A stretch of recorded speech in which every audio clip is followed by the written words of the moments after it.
Welcome to this exercise on the BCG-Matrix. Here we have data for 2 years, 2021 and 2024, for our own company sales and the sales of our competitors with regard to 4 different business units, which here are A, B, C, and D. The task we have to perform, we should construct, based on this data, a BCG-Matrix for 2024, placing the company's 4 business units within it. And well, for the construction of the BCG-Matrix, we need 2 statistics. The second of those is the real market growth. To calculate the real market growth from the nominal one, we also need the inflation rate, and here we can assume the inflation rate to be 2%. So here I'm just going to copy the data. Then based on this data, we can calculate the relative market share and the real growth rate. The relative market share is quite easy. We have to do this for 2024. So we just take the 24 values for our company and divide them by the 24 values of the competitors. So we have 600 divided by 800, giving us the 0.75. 1,400 divided by 300, the 4.67. 920 divided by 750, 1.23. And 700 divided by 650, giving us 1.08. So far, so good. That's the easier part. Then for the real growth rate.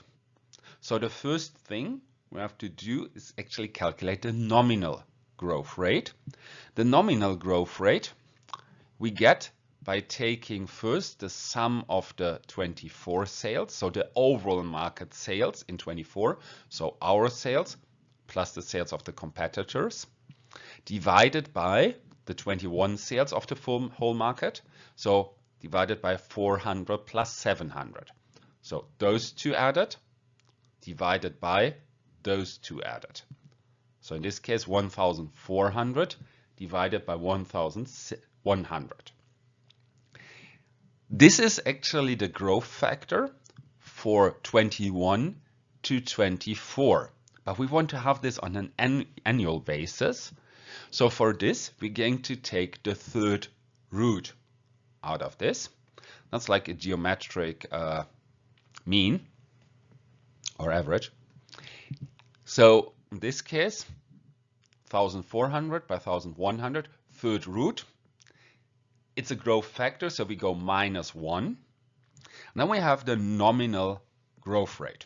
In this situation, is the nominal growth rate, we get 0.0837 or 8.37%. This is still nominal, so to get the real one, we have to subtract the inflation rate. So 8.37 minus 2% inflation rate gives us the 6.37 as a real market growth rate. Then we're going to do the same for B, C, and D. So in B, 1,400 plus 300 divided by 1,300 plus 300. So 1,700 by 1,600. Third root out of this, -1, giving us the growth rate, the nominal growth rate, here of 0.0204. We're going to subtract the inflation rate of 2% or 0.02, giving us then a real market growth of 0.04%. And then, well, the same thing for C and D. So 920 plus 750 divided by 900 plus 700. Third root out of this, -1, -2. 2%, sorry, not 2%, gives us here minus 0.56. So here the nominal growth rate was only slightly above 0. So subtracting the 2% inflation rate actually drops it into the negative part. Similarly for the next part, here we have 700 plus 650 divided by 800 plus 750. Third root out of this, -1. this is already negative. So if we subtract inflation, it will become even more negative. So before we had minus 0.045, minus 2% gives us minus 6.5%.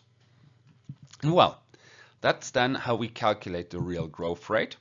Now we have real market share or relative market share, real growth rate. Then we can make the assignments. The threshold value for the market share would be 1. So are we rated, or do we have a lesser market share than the competition, being smaller than 1? Or do we have a market share larger than the competition, being rated larger than 1? So here we see in A, we have a smaller market share than the competition. In B, C, and D, we have a larger market share than the competition, especially in B. For the growth rate, well, if it's positive, it's a growing market. If it's negative, it's a shrinking market. That's quite easy. However, in some cases, with, for example, Boston Consulting is applying it in their own research, they say we only want to have real good market potential. So we want to have a market which grows with a certain rate, so something like 5, 6, 7% at minimum. So they set a much higher threshold than the 0%. Here we still work with the 0% as natural threshold. Well, then we have less market share than the competition, but in a growing market. This would place it as a question mark. An overproportional market share in a growing market, even just slightly, would still make this a star. And 2 business units where we have the market leadership, but in declining markets, which would make them cash cows. And well, that's just the assignment, where we can also illustrate this graphically. And for the graphical illustration, we have actually one additional dimension, which is those 2 give coordinates in the diagram, and we can use the actual volume of those business units as the size of the respective bubbles. So this would look like this graph here. So the location of each of these bubbles is given by relative market share, as on here the x-axis, and real growth rate as on the y-axis. Everything up here, as we can see, would be stars. Cash cows down here, the question mark here. We do not have any poor dog in this quadrant. And well, so far so good, but we see they are differently sized. That's actually what I mentioned before. That's the volume of the respective business unit. So this BCG matrix has the big advantage that it can actually illustrate 3 different dimensions: relative market share, real growth rate, and how important the respective business unit is in the overall company. So having very large bubbles in this area on the right is actually quite beneficial for me, especially up here. If I only have small bubbles here and large ones here, that might be quite problematic. So this also helps me to evaluate the size of the potential or the danger which I will be facing. Well, that's then about it on this exercise. So I hope you enjoyed. I say goodbye and see you next time.